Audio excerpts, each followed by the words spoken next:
Hey guys, my name is Thana and welcome to my channel. With me, I have a Porsche Taycan 4S. Can you believe it? Yes, a Porsche Taycan 4S. This is one of the cars that I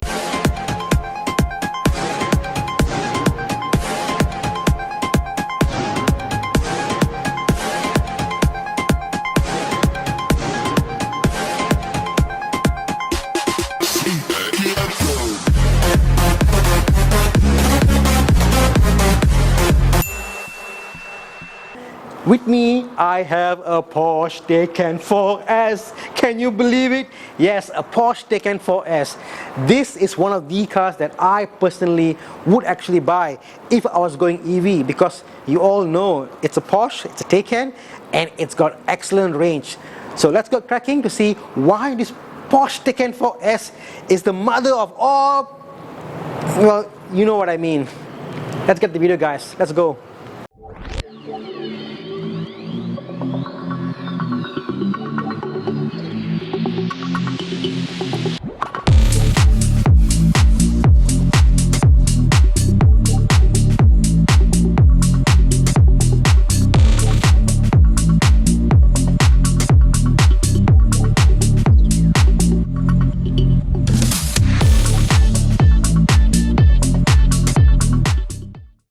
Welcome back.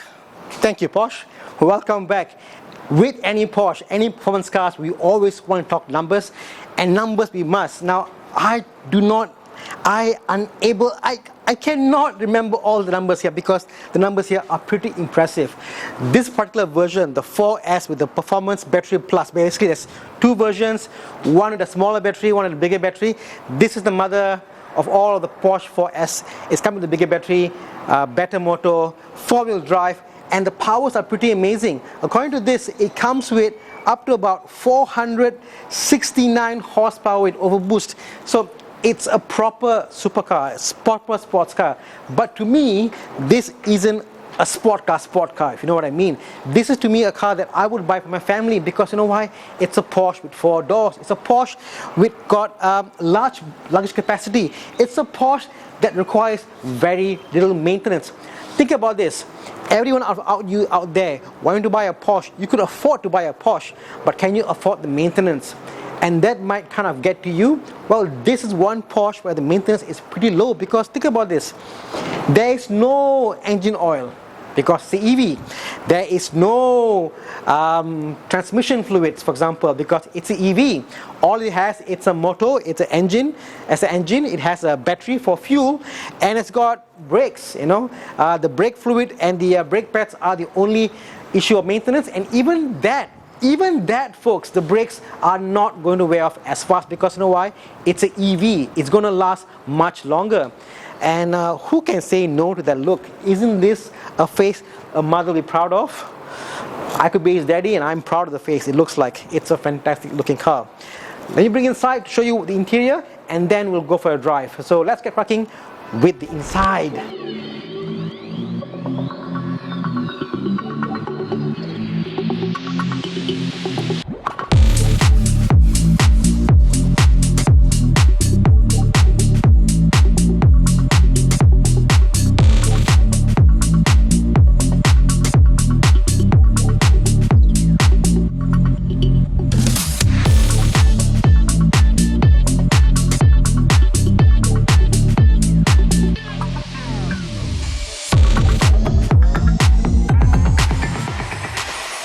Welcome back.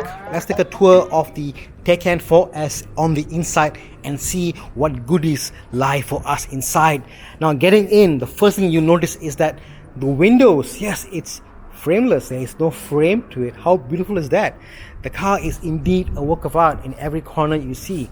Before getting in itself, I got to stop and look at these beautiful doors. Fantastic. Then you get inside and you are treated with this beautiful sill here and carpets. Carpets is one thing that good car manufacturers do very well. Thick carpets are my favorite. They're fantastic. Getting in the Porsche, you'll notice that there's a sign there which says Bose. Yes, it comes with Bose sound system, and wow, look at that, complete darkness. It's so bland when you look at it, you would have thought that the Porsche Taycan will be all fancy and technologically advanced with sharp lines, whatever. But no, it's very, very bland. It's just flat all the way there, all the way there, all the way there, all the way there, all the way there, until you do this, until you get in the car and you actually turn it on. Turning on the car itself, there is no start stop button, but it's a power button, because obviously it's an EV. You don't start the engine, you turn on the car. So now when it's on, you notice that things come to life, and you've got all these displays around the car itself. You've got things like your time over there. You've got things like this is your drive select. It tells you with the fact that you are currently in P, parking. This tells you your suspension, you're on Sports Plus, your car ride height at the moment now. It tells you if you have activated your traction control off or on. And in the center here, you've got 3 clusters, 1, 2 and 3. The third one being the date. It tells you the battery that you have on the car. It tells you the volt on the battery itself, because the more capacity you have, the more volt that you have in the car. It tells you your temperature of the battery itself, because if it gets too hot, you know what, the car is going to use air cooling to cool down the battery. Here you've got your speedometer, and here you got something extremely cool. You see this in the AMG GT. This is a how do I say, this is like a G-force indicator. It tells you if the car has been thrown to the left or the right. It tells you how far car can be thrown, because if you hit to this point over here, you push the car a bit too much, I guess. Again, kilometers driven has gone 10,000 kilometers on this car, which is pretty amazing. It's quite new. Over here you've got your drive select. This is where you select to go to from PR. You can see there PR and R and D, and this is your parking. In the center over here, this is your typically your infotainment system. It tells you things like your driving mode, whether it's normal, or you can go to Sport Plus, individual, or for range to get the highest range. Your chassis, you can put it on Sport Plus where the car is very stiff, or Sport or normal. Level, you can lower the car or you can lift the car. Let's lift the car and see what happens. So I'm not sure if you can see this, but I can feel the car is being raised. So the car is actually being raised as I press the button. It's ever slightly, but yeah, it's being lifted. So again, I can put it to low if I wanted to. Recuperation mode, this is when the car will charge itself when you're pressing the brake. Do you want that to be off or on? This is where you select it. Let's turn it auto. Well, that's a good mode to have it on. Okay. Electric sport sound, so you can turn it on, and what that does is it gives you a sound effect when you drive the car, so the car sounds sportier at least. Next menu here, you've got your assistance. So you got things like your basic assistance. I'm not sure what this is.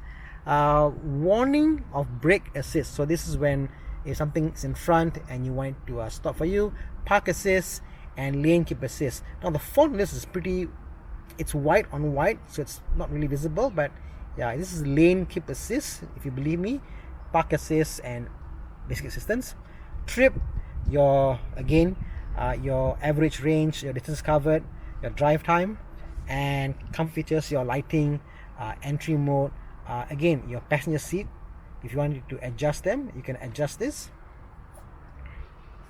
and that's about it. And obviously here you got the media, phone and stuff in there. Dial pad, this is to make calls out from your car, notifications. Okay, the phone obviously isn't connected. And when I drive the car, on that side, that menu for the passenger will come to life, and it'll tell displays like this, like your speed, your range, and all that beautiful stuff. Down here you got your AC control. AC control, again, this is dual climate. You've got one for me and one for her. Navigation on the top there, you can set navigation where we are. Your music, it tells me my music menu. Okay, and circulation for the air, call and setting. Okay, your both settings. Other than that, stock standard, you've got your cup holders in here. you've got this. It's just to like an ashtray holder, coin holder, yeah, something like that. Okay, center glove box, it doesn't. Center armrest, it doesn't open up. This is pretty much fixed from what I gather. And yeah, over here, drive mode. Now this feature was in the Porsche and it was beautiful. So again, you've got your normal, range, sport, sport plus.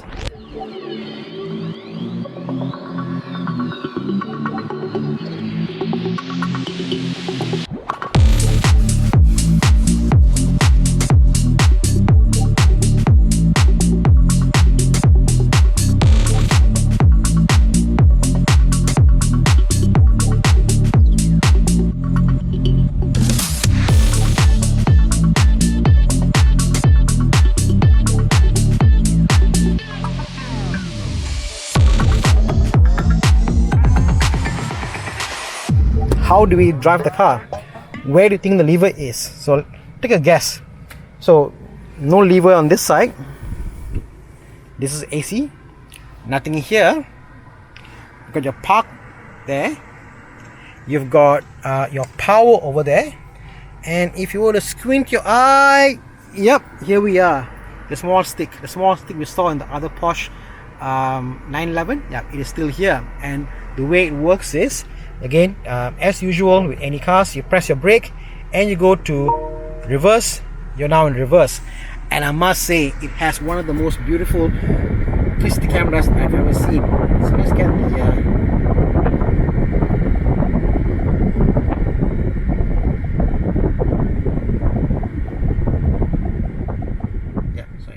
let me get the aircon blower low. So look at the camera there. The camera is so sharp, so beautiful. So again, to reverse, as any other car, you put to R and it goes like any other car. Like any other car. Simple as that. Isn't that beautiful, guys? And as you can hear, or as you can't hear, it's extremely quiet because that's what EV does. It gives you a very quiet and silent ride. So again, to go to D, you've got your stick here and just press down and you're back into D and you can drive the car.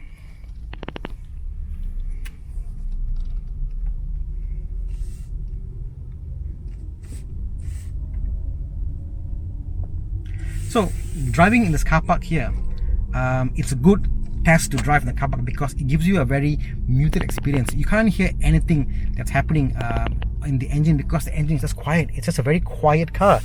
All you hear is a small whine. It goes, can you hear that?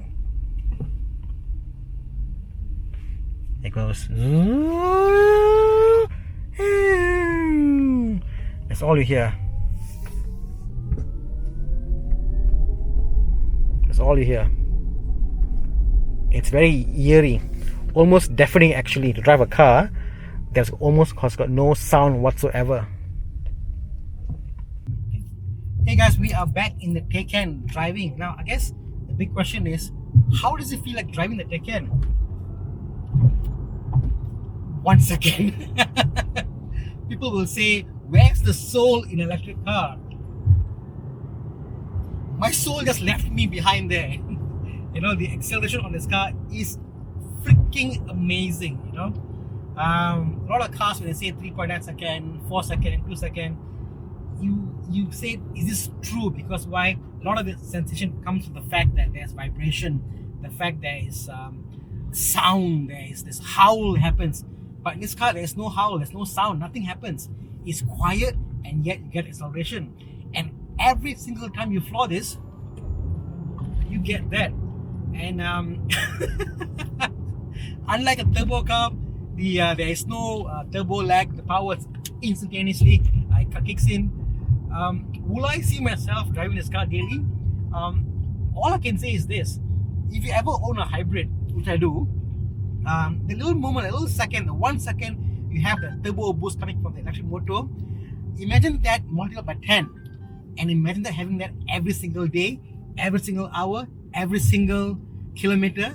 That's what it feels like driving the EV. It's just as powerful. And this being a 4S, again, I'm in a tight circle now.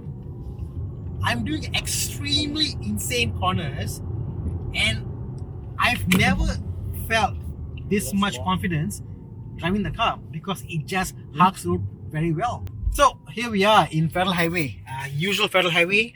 It's now about 7 p.m. or 6 p.m., 7 p.m. and look at the traffic. Traffic is building up. But I'm in an electric car. It's very quiet. It feels like I'm in a Volvo, for example. It's that quiet. The soul, is there soul in this car? It's hard to say. It's hard to say whether there's a soul in the car. But I do know that it does take my breath away. The fact that a car this big, this size, it drives, it pulls, there's acceleration. The fact that I can cruise in this car very quietly, gently. And this is a car that I could give to my wife, and my wife would be totally happy taking this car down the road. Pretty amazing. One of the neat things in the Porsche is that, look at that. How often has your wife or your spouse wanted to change the navigation? And here, let's go to Porsche now. Yep, so on the driver's side, they can actually say where do you want to go, and it will change my destination over here as well as on my dash here. So replace, and there we are, and here we are going to Porsche. Isn't that awesome? You know, and again I can on this screen over here. You got a screen here, you got a screen there as well. You've got a screen down there which tells you where to go. Say it says here U-turn at Oakland Road in 60 meters. So you got 1, 2, 3 meters on navigation, you know. And over there you can also go to media, for example. So go to media. So you go to home, and you can choose your media from down there. Even making calls, no longer must the passenger bend over backwards to get the center console. He or she has their own screen. Pretty cool. What do I feel about the Porsche Taycan? Is it a Porsche? Well, I'm old school. To me, a Porsche means a boxer engine. That's what a Porsche is all about. Even turbos isn't love for the purist isn't there for the turbo. But you know what? As we progress, we got to embrace the future, and this is the future. In future, this is what we get. We get electric cars which can do 3.9 seconds, 0 to 100. Cars that sit 4 adults, especially large boot space, and clever use of materials. You know, the materials in this car, it might feel a bit inadequate because you know what, it feels not the leather you're used to in an XC90, but they are materials that are made very cleverly, meant to save the environment, things that can be recycled, things that are good for us and the nature. So yeah, awesome stuff on the Porsche Taycan. So I'm going to do a 0 to 100 or speed. So that's the sound you get. You hear like an engine whine sound. You know, it's it's pretty mad. You know, again, I'll do from 0. Some cars go in front of me, and I'll do a pull. Yeah, that's the sound you get. It's like almost being in Star Trek, Star Wars. Warp drive engage. That's what it feels like. I wish I wish it made better sound, but I guess this is the sound of future. So again, till next time, this is me saying go out there and have a little more fun, like me now. Bye guys.